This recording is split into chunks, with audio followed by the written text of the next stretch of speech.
I'm Robbie Tulip and here with Project Save the World to talk with my friend and colleague Jean Fry. Jean and I have worked together in the Healthy Planet Action Coalition and with a particular focus on the topic of albedo. And Jean can give you a bit of his background.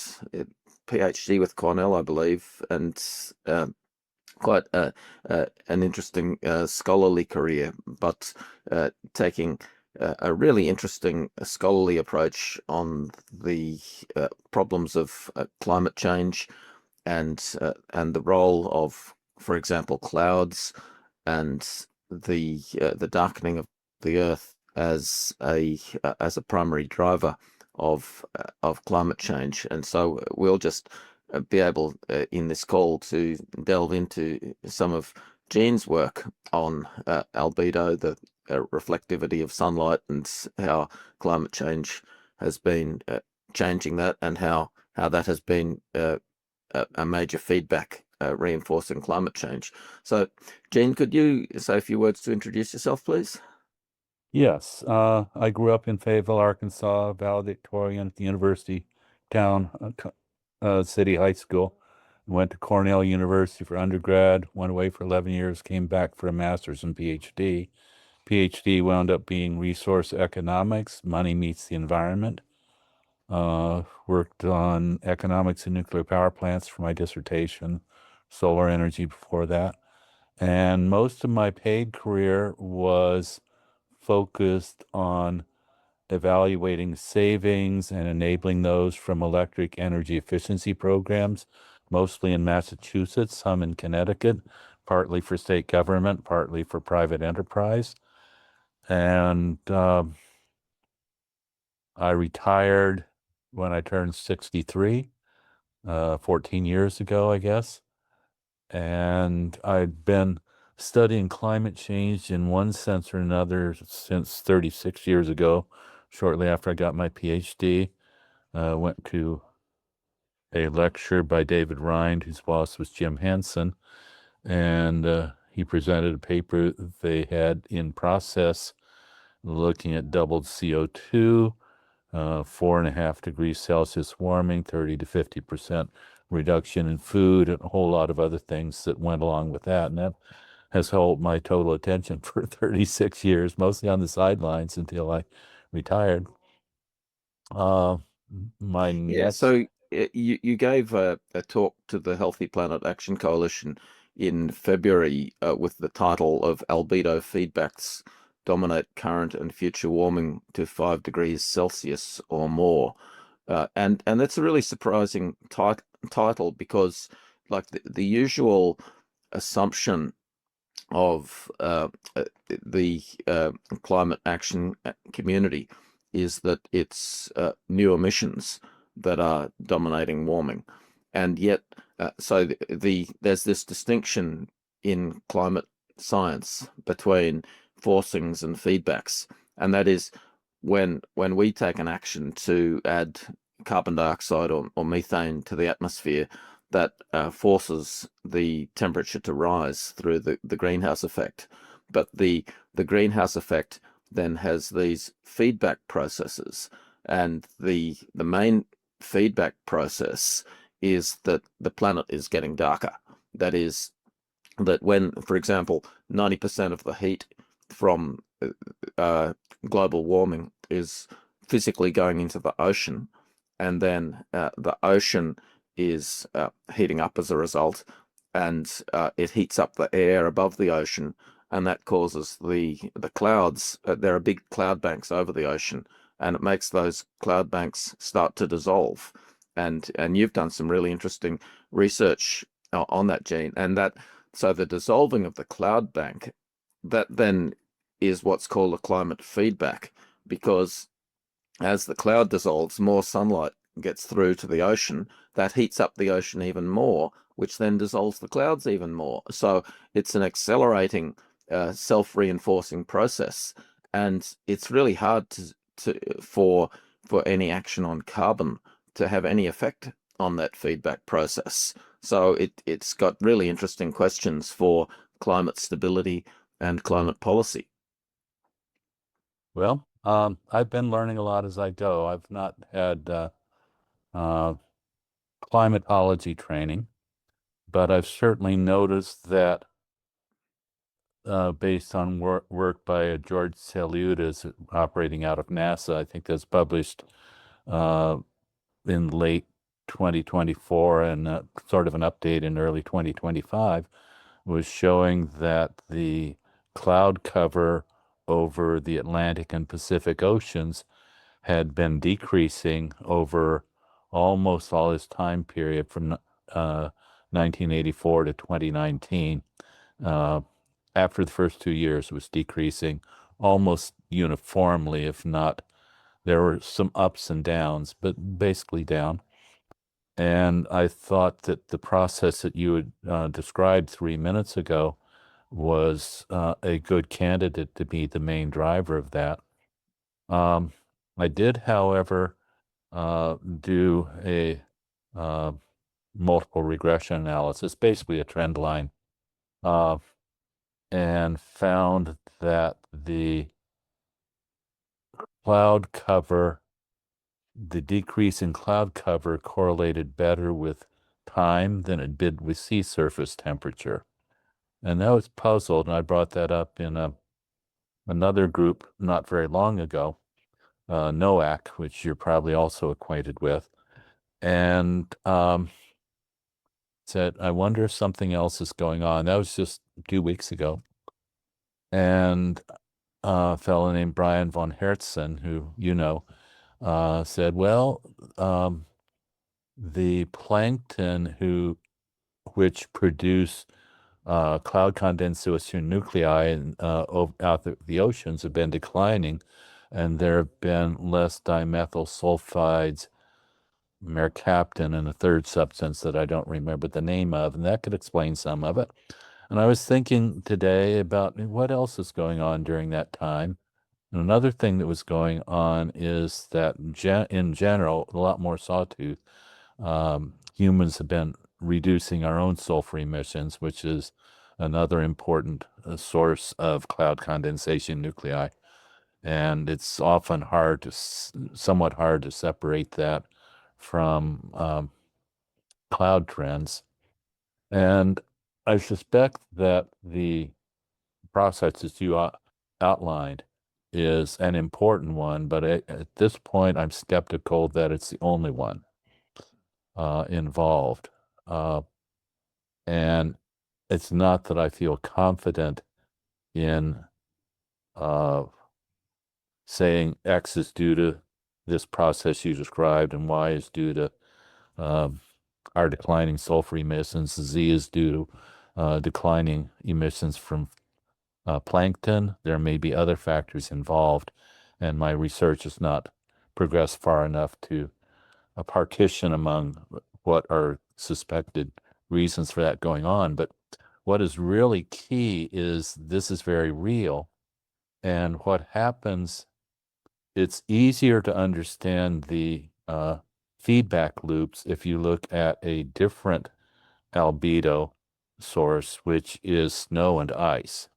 As most people know, those are white, at least when fresh, and they melt when things get warmer. And when they melt, the sunlight, instead of mostly bouncing off the white surface, is hitting a much darker surface.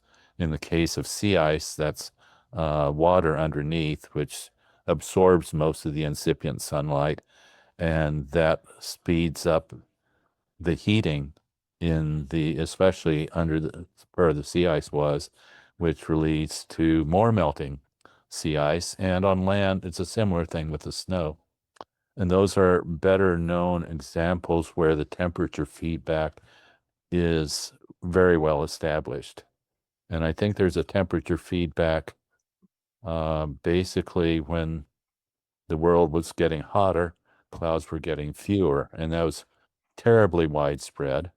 And it was strongest in the tropical areas, especially where the um, where the sun was most directly overhead, and therefore clouds have the greatest cooling effect by not letting the sunlight hit the surface of the earth.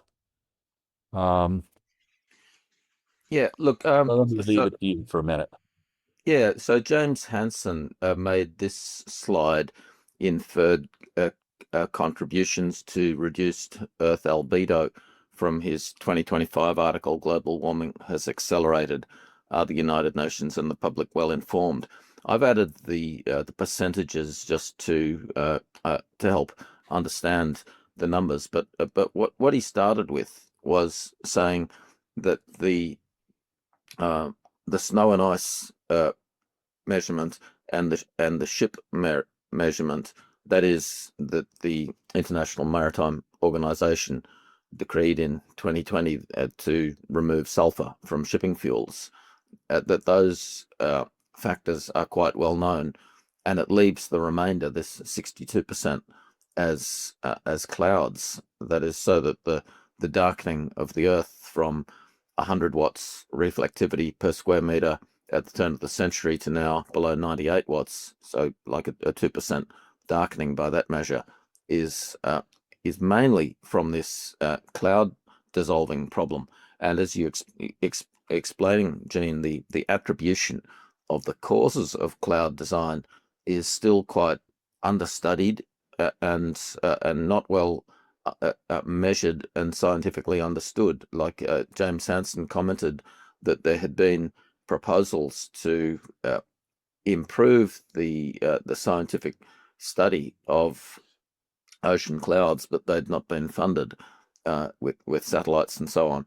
And so the data quality or the data quantity is not really what it should be. But it's I view it as a security issue, I suppose. I'm thinking about this in terms of human impacts and climate policy. When we've got this really big feedback that's accelerating the warming of the planet, like you're seeing it at the moment. I'm here in Australia in winter, but uh, Europe and the North America are having such a hot summer, and the trouble is that that heat is just steadily growing, and so we can only expect it to get hotter unless we do something about it. I looked at another graph in that same paper, which you are very familiar with, and that shows the Earth's albedo over the period 2000 to late 2000, early 2025, and that shows the albedo decreasing by 0.64% of Yeah. 100%, or about somewhat over 2% of its value at the initial start of the period. And what comes out of that when you multiply by the basically the solar insolation divided by the area of the Earth is you get 2.19 watts per square meter. That Yes. graph from Hansen has, I believe, 1.5 watts per square meter. And I'm very curious about what I see as the uh, missing zero point 0.7 watts per square meter, which seems to have been observed by the satellites, and what Hansen came up with there. Um, and my gut feeling is he has underestimated the cloud effect. There may have been some vegetation changes in the color of vegetation, but I think those are pretty minor and they happen only on land. Although I suppose there might be changes in the color of the ocean. Um, and I think the cloud effect may be larger. Where I started out, if I can go back a little bit, um, 11 years ago, I looked at the graph that Al Gore made famous, looking across the last few ice ages with ice core data. And I graphed basically, instead of against time, I graphed temperature against CO2 and applied a reasonable pol glo polar to global temperature conversion. And I came out with what fell out of that trend line based on the ice core data was that at that time we had less CO2 in the air, and the long run equilibrium temperature for the then current CO2, which was right around 400 parts per million, maybe slightly less, was 4.9 degrees Celsius, and we were then about 1.0, maybe a little less. I said, wow, there's something big going on here, and what can change? And it's the albedo, as you said. And as you saw in my presentation in February, I've extended that to 25 million years, and not just the cold times, but also the hot times for most of the last 25 million years, except for the last 3 million years. Earth has been hotter than now. And the equation, the trend line over those hotter times is virtually identical to that during the colder times, which surprised me very much. But um, I think that that leaves me the gut feeling that there's even more happening with clouds than Jim Hansen's zero point 0.9 watts per square meter says. And um, I'm trying to reconcile with that with some equations I've come up with recently about how to calculate um, what's called Earth climate sensitivity, what most people have in the 1979 was estimated by Charney and some other people to be around 3 degrees Celsius warming for doubled CO2. And then I'm looking at the record of the past, and that's telling me it's actually about 9. So the Earth climate sensitivity does not include all the feedbacks. It only includes fairly short run feedbacks. And it doesn't include changes in ice sheets. It doesn't include changes in the color of vegetation as you move from dark green conifers to not as dark deciduous trees to grasses, which are still even less dark. And then you move to dirt and sand. Um, But and I with think the scale of emissions, the problem is that some of those slow feedbacks might prove to be faster than has been assumed. yes, although I think the more interesting alternative, which as I was getting to, is that the fast feedbacks are much larger than was assumed there. When you take clouds into account, and there may not be very much difference between the long run climate sensitivity and the short run Earth climate sensitivity, ECS, which has been pegged for many years at 3 degrees. And what happens is the main differences I see is ice sheets melt, but the area of ice sheets is less than the area of sea ice, and it's not really, it's maybe zero point 0.4 watts per square meter, but it's not really a lot in the larger scheme of things. And the changes in vegetation are actually going to make a lighter colored planet as you lose more of your dark forests. And that goes in the opposite direction. Well, what's left changes in long-term changes in carbon cycle and ocean carbonate chemistry. And I don't really know very much about that, but my sense of things is clouds are the really, really big deal.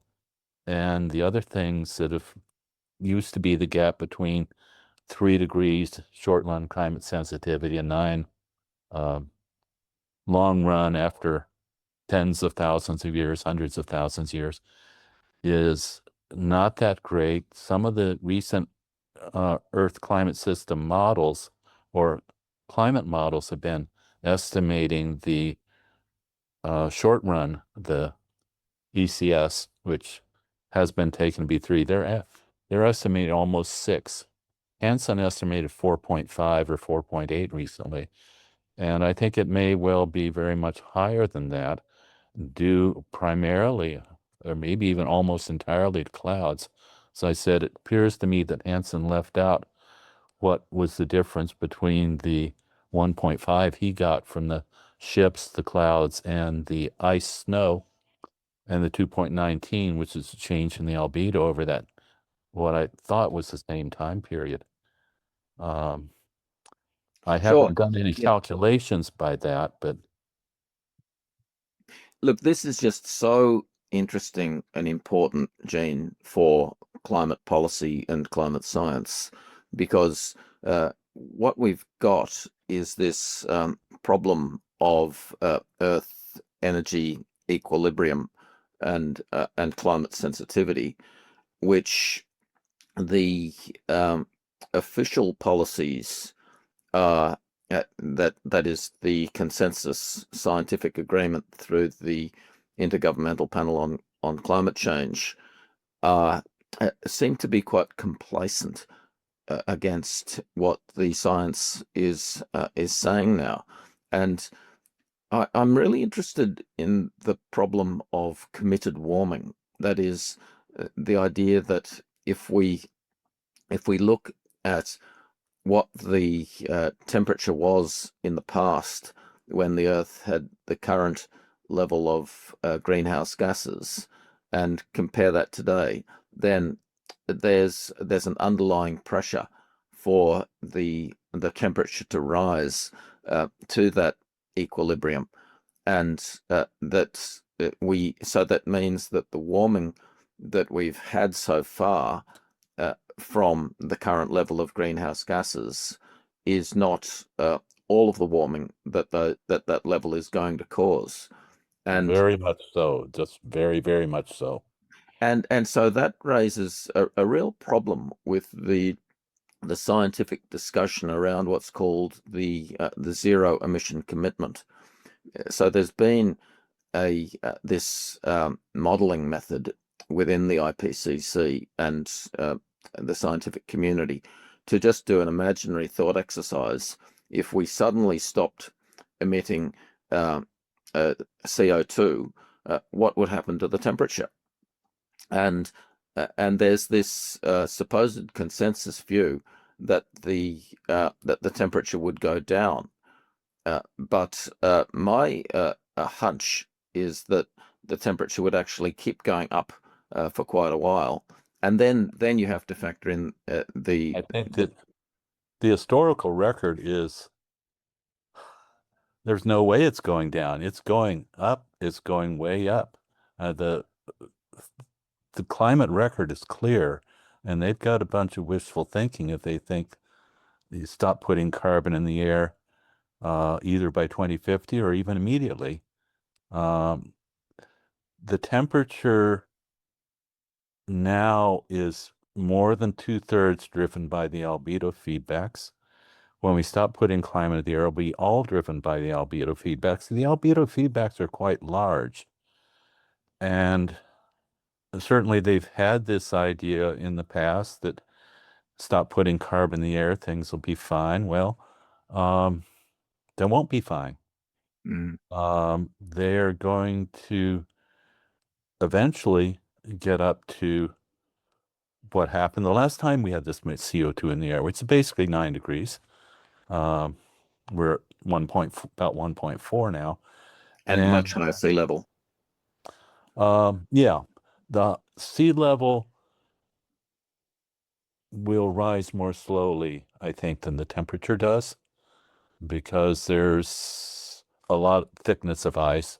Um, but we're in for serious temperature rise. I mean, the modeling I did in the wake of the studies I did 11 years ago with the Vostok ice cores, uh, I was showing we're looking at 5 degree, well, four to 5 degrees by 2100, 5 degrees, a little bit more by a century from now. And those are really tough. Um, the second problem I saw sort of back in that analysis, but I fleshed it out a little more for the presentation 5 months ago to HPAC, is that with that much warming, you're not only having more albedo feedbacks by melting more ice and the cloud effects, which are more complex than that, but are also a snowballing effect or a amplifying feedback loop. You're also unleashing uh, the major carbon sinks and turning into carbon sources. I knew a guy who was working on his PhD at MIT maybe 15 years ago, and his group was looking, when is the are the oceans going to turn into carbon sources instead of carbon sinks? You've got the permafrost. We know that is has become a carbon source. Um, it's not becoming as fast, so as fast as our worst nightmares, but it's becoming one. I mean, 10 years ago is about as much warming from that as from the U.S. automobile fleet. And I don't know how that's changed. It's probably Mm. increased a little bit. So with And most of, permafrost melting, there's the release of both methane and CO2. yeah, got a double whammy there. And we're going to lose our forests. Forests require enough soil moisture to function, most of all. And soil moisture has been generally declining, and especially it declines more as temperatures heat up. You can have more rainfall, but more of the rain runs off and less seeps down into the soil. And that has a huge effect, making it much more difficult to sustain the forests we already have. So you may lose quite a bit of carbon that's stored in forests. And the problem in soils as it warms up, microorganisms uh, rev up their activity as it gets warmer. And So I Gene, don't know quantities there, but it's yeah, going to be a problem. we've got this situation with climate policy that the governments of the world endorsed the Paris Agreement to seek net zero emissions by 2050 as the key policy, and then that was reinforced in this decade by the UN calling for a halving of world CO2 emissions by 2030. And instead of a decline of emissions, of course, we've seen a steady escalation and an acceleration of emissions as like data centers and just energy hunger in in across the world has increased. And so the whole framework of the Paris Accord, firstly, there's this problem that the net zero emissions target, it's only actually a way station Exactly. on the journey towards massive net negative emissions. And part of my concern is that decarbonizing the economy doesn't actually offer a path towards that net negative emissions that's required. It's only effectively, mining carbon dioxide from the air and the sea, mining methane, that at really vast scale, it's multi-gigaton scale, that's going to make much of a difference. And so if you like, as an economist, That is exactly what we need to do. And net zero is a way station to taking virtually all the carbon out of the air that we put the in it. excess carbon going back down towards 280 parts per million, like Yes. currently sitting 435 or something, and just increasing 420. by yeah Yeah, by a we've got to couple. get that carbon out of the air, but that takes a lot of time. And in Yeah. that time, we're going to be heating up. Right now, we're heating up, I think, 0.36 degrees Celsius per decade. That may increase, although I And suspect also the it's not tipping going to increase elements, very much. But yeah, we've got the tipping cascades for all kinds of things. yeah. And Um, so what it all gets down to, Gene, is that we need sunlight reflection technologies to cool the earth and stabilize the climate. And there's a lot of political opposition to that, because people say that it's more important to cut emissions, whereas I would say it's much more important as the immediate climate policy objective to stabilize the climate. It's like in medicine, you stabilize the patient, and then you can start to think about the longer term agenda. yeah, I did some modeling very, very crude modeling, a little bit better than back of the envelope, but not a lot. And suppose we did as well as I think we can do with taking carbon out of the air, and it's growing maybe 10, 20% a year now, but it really, you're not going to get gigatons much before 2040 per year. And it may be after 2040 before we get to the gigaton level. And we need to be to the 20, 30, 40 gigaton year of CO2 removal. And that's probably not going to be happening until 2060, 2070. And by then, with the albedo feedbacks, we're going to be, well, we won't get to 4.5 at the end of the century with that, but we'll peak probably over 3 degrees Celsius, maybe sometime around 2050 to 2070. And a lot of bad things can happen. You're going to unleash your tipping points. They're going to be a cascade. The thing about tipping points is they're very fast in geological time, but they take a number of years, sometimes decades, in human times. I think you see some of that with uh, the ocean current that spans the Atlantic Ocean from north to south. And we're worried about that collapsing, and it's been slowing down, and the signal to noise ratio is not as high as you might like to say it's definitely collapsing, but it probably is. And the question is, how long did that take? I mean, you've got these huge forest fires right now burning But if in I the could just Northwest Territories.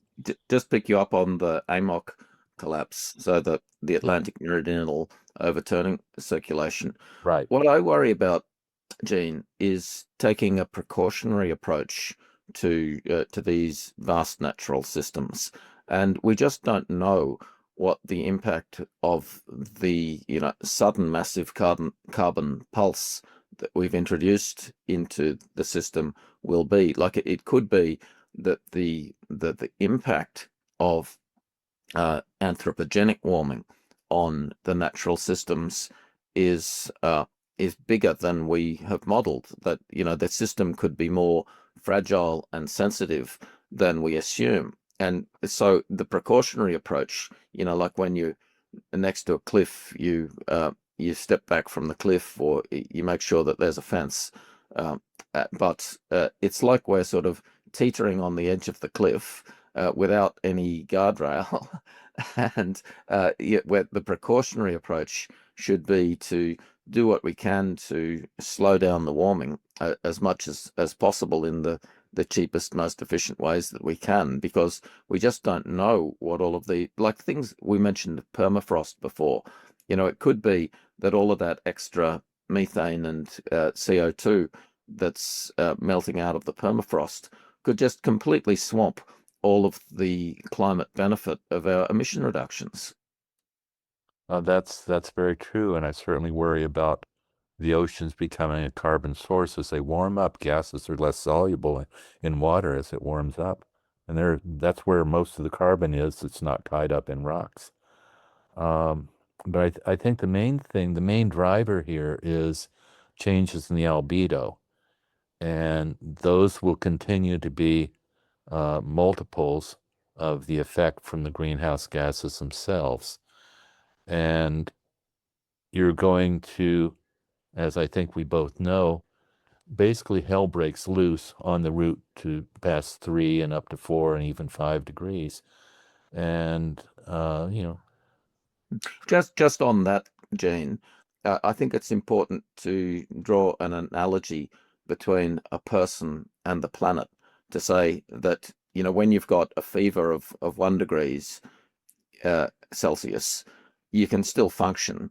But when when you're running a temperature like 3 degrees, you're in bed, and you need to rest. Otherwise, you could get worse. 5 degrees, you die.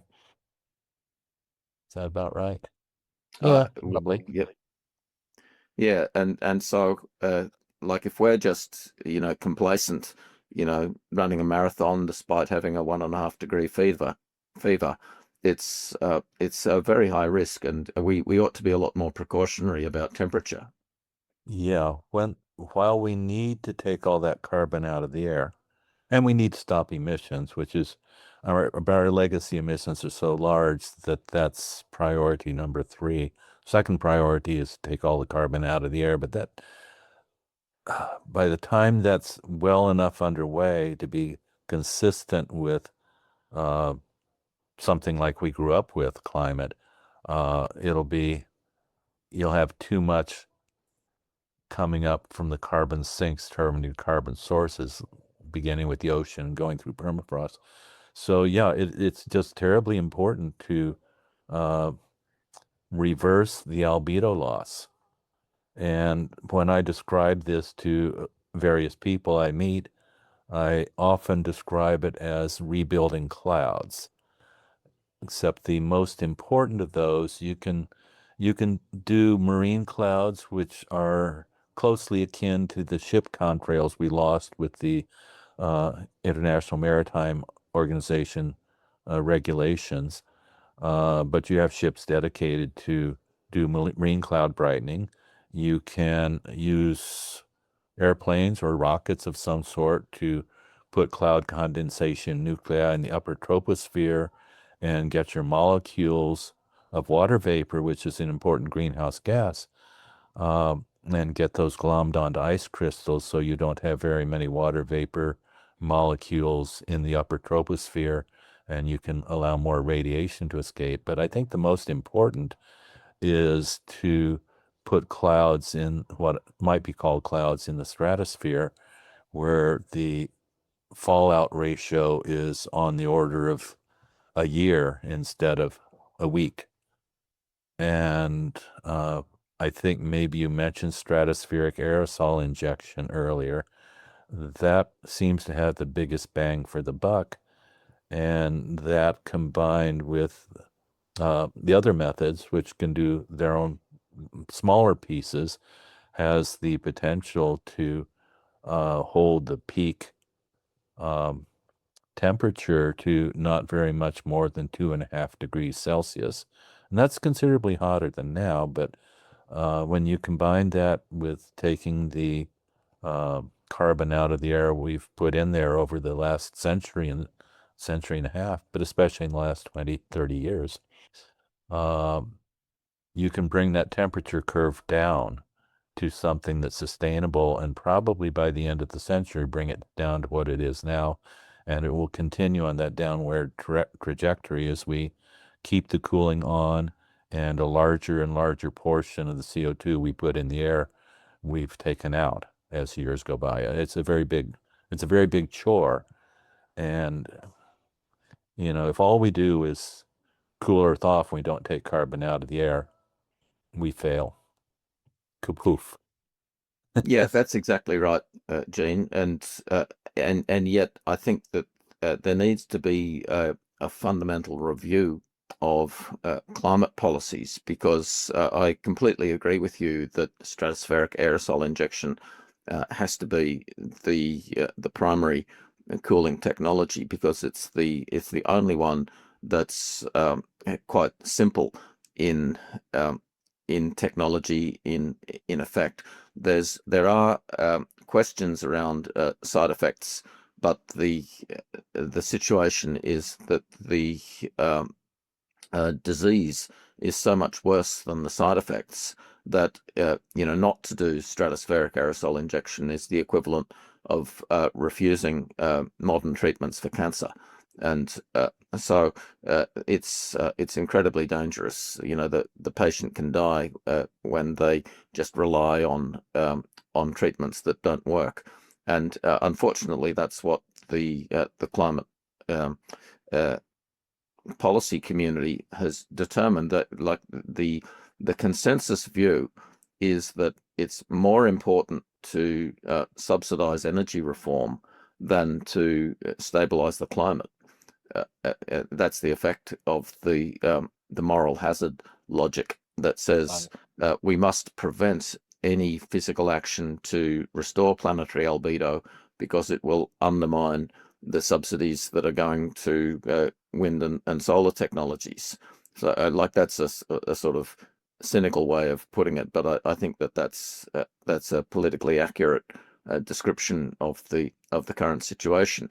And so there needs to be a big shift in the paradigm of climate policy. So we need the global thinking that's required to deploy stratospheric aerosol injection and to test up the range of other possible cooling technologies that can complement that, as like if we see SAI as the main cooling force, then we need to work out how to mine all of that excess carbon out of the air and sea, which we're just at a very preliminary state. We need to integrate this into our security thinking, because when you look at the impacts of global warming on human systems, on the economy,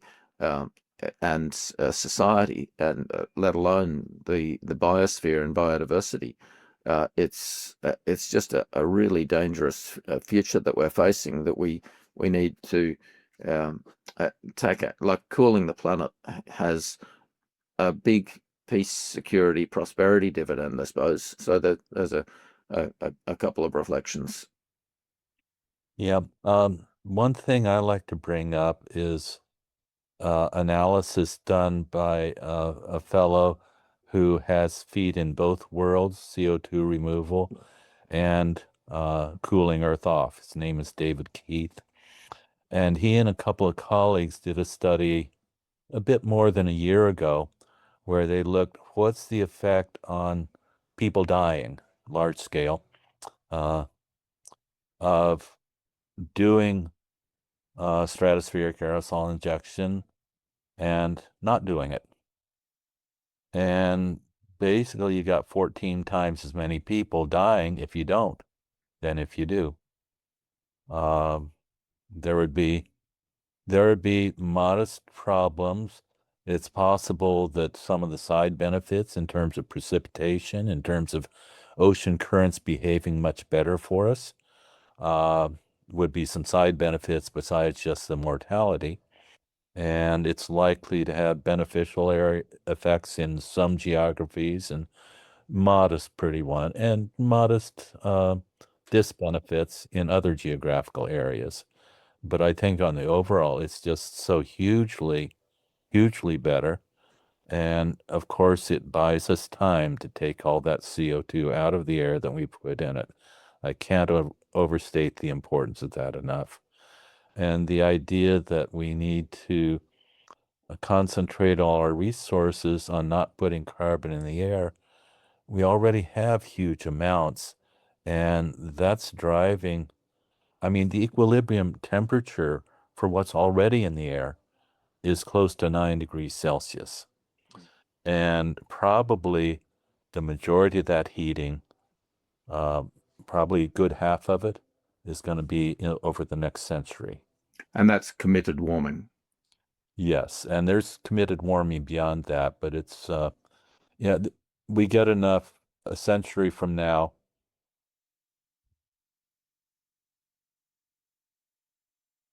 Things fall apart. You lose most of the world's food supply, you lose most of the world's fresh water, you lose most of the forests, you lose most of the species, and you lose most of the people.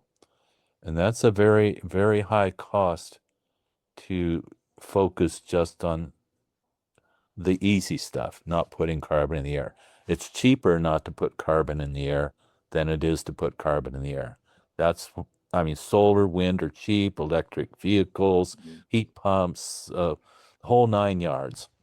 And I that's cheaper. actually, I even find that quite a difficult proposition, Gene, because I know like wind and solar are cheaper at the point of production, like but when you integrate all of the system costs and backup and storage and transmission and various other costs that are involved, my feeling is that the economic benefits of wind and solar have been somewhat exaggerated, and it's like we're in a situation where there's uh, an expectation that the current level of fossil fuel use will continue at current or higher levels for decades to come.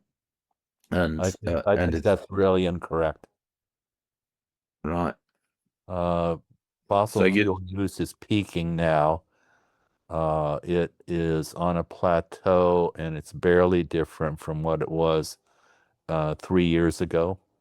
Um, yeah. and So but almost all the investment going forward, nobody's investing in new fossil fuel power plants. oh, in Well, China not they are, nobody, but and most in of them India. are not. And China, the production from coal-fired power plants is headed down instead of It's being actually baseload turned power around plants. Instead this of year. baseload power plants, there, yeah, it varies depending on the climate and how hot the year is. But they're being used as peaker plants and intermediate plants. And China is focusing, of course, on building a lot of transmission to the solar and wind they built because a lot of that is getting curtailed because it's too far from the load centers. And that's the emphasis of their upcoming 5-year plan. Um, And there's also been the impact of the war in Iran. That it's uh, some analysis suggests that that has led to a return to coal in China, and so but like that's it. I think what it illustrates is that cutting emissions is actually really difficult. And so, we had the Paris Accord say, let's cut emissions in half by 2030, and it's gone the other way. Uh, well, sorry, the Paris Accord didn't actually say that. It was more the UN at the um, sixth assessment report that was in order to stay below 1.5, that's what was needed. But there's been like that idea of really big economic transformation is essentially not accepted by the capitalist system. It's marginal to their thinking, and so I'm interested in how the thinking around restoring albedo can be something that's much more possible than cutting emissions in the short term.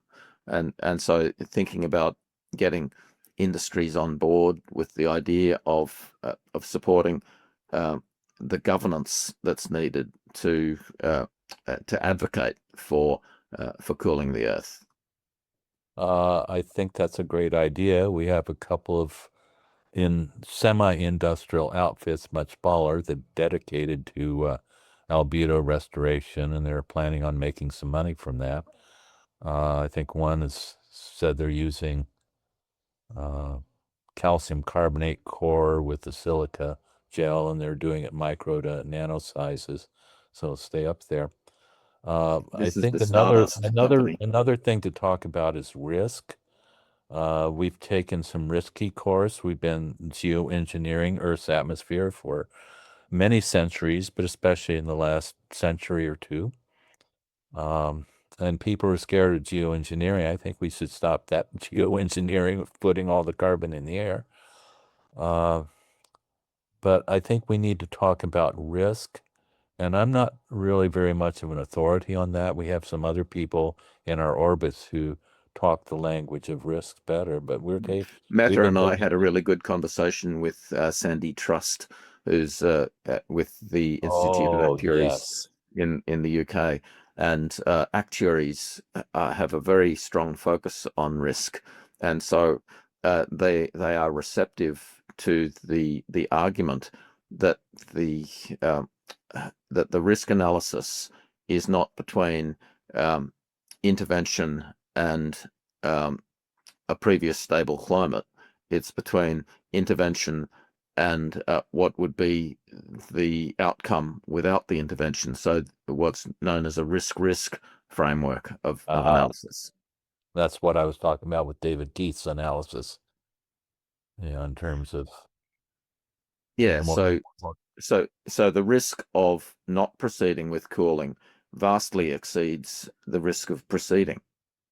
Yes, and I think there's a bias toward thinking you look only at the risk of an intervention without ignoring the risks of what you're already doing.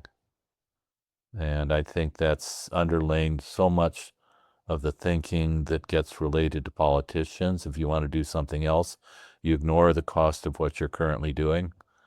And the cost of inaction is said to be zero, assumed to be zero. And that's a big error in people's thinking, especially when you have um, the feedbacks we've unleashed. And the albedo feedbacks are really very large. Um, and they proceed for the most part without further uh, injection of greenhouse gases. You inject more greenhouse gases and get a little bit worse, a little bit sooner, but we're going to get there unless we cool Earth off. So, Yeah, so there's this issue around the tipping elements, that if we don't proceed with cooling the Earth, then like we're already at a situation where coral reefs are facing severe peril from bleaching, and the general estimate is that global warming of 1.5 degrees is enough to um, uh, uh, massively degrade, if not completely destroy, the world's coral reefs. And so we're already at that threshold. And then, the tipping point community has estimated a range of other um, Earth system destabilization impacts at 1.5 to 2.5 degrees, and so the further risk is that, as you were saying before, that those tipping elements can cascade, that they can interact in ways that we don't understand and haven't predicted. yep, there are unknowns out there. Um, some of them are some things that are known but not as well known fail to show up on global climate models. But I think those, by and large, are getting better than they used to be. Um, And so the most important precaution is to slow the increase of heat, because it's like the heat is the essential driver of the feedbacks and the uh, system disruptions. and I think it's important to realize where we are. Jim Henson said not many months ago, there's talk about keep 1.5 alive, and he says 1.5 is dead. Um, and we probably cannot avoid hitting 2 degrees. And it's partly a question of how fast and how strongly we can ramp up direct cooling interventions. I think especially the one that ramps up fastest and is biggest is stratospheric aerosol injection. It might take 20 years, but maybe we can do it within 10, maybe even sooner. That's my wishful thinking. It'd save a lot of people a lot of pain if we could do that. Yeah, like a moonshot approach, when you consider what the United States was able to achieve from President Kennedy's call to send a man to the moon and bring him safely back within the decade of the 1960s. Like that was an extraordinary achievement with a whole lot of spin-off benefits for the society.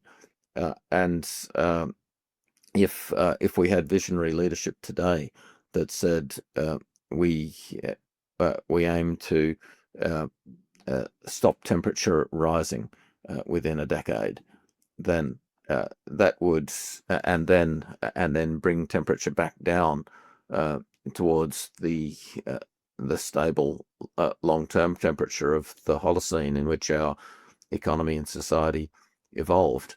Uh, like, to me, that's a moonshot vision that ought to be able to inspire broader political understanding and interest, so that we can reform our climate policies to a strategy that actually makes a bit more sense.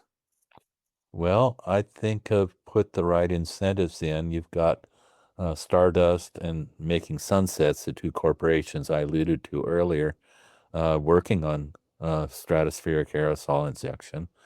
And there's a lot to be done. And I think with the right incentives, and that would mean money and perhaps some other things. One thing I've been pushing for a dozen years is to set a rising price on carbon and have that prevail worldwide. And that's happening in Europe. It's happening in China. There are little pieces of the U.S. in the electricity center that have that in the Northeast and also in California and Washington. Um, and we need to have that apply not only to carbon, we need something similar for, um, and we also have that for CO2 removal here in the United States. It's called Section 45Q tax credit. And we need something similar for the most important tool in our toolbox during the next 20 years.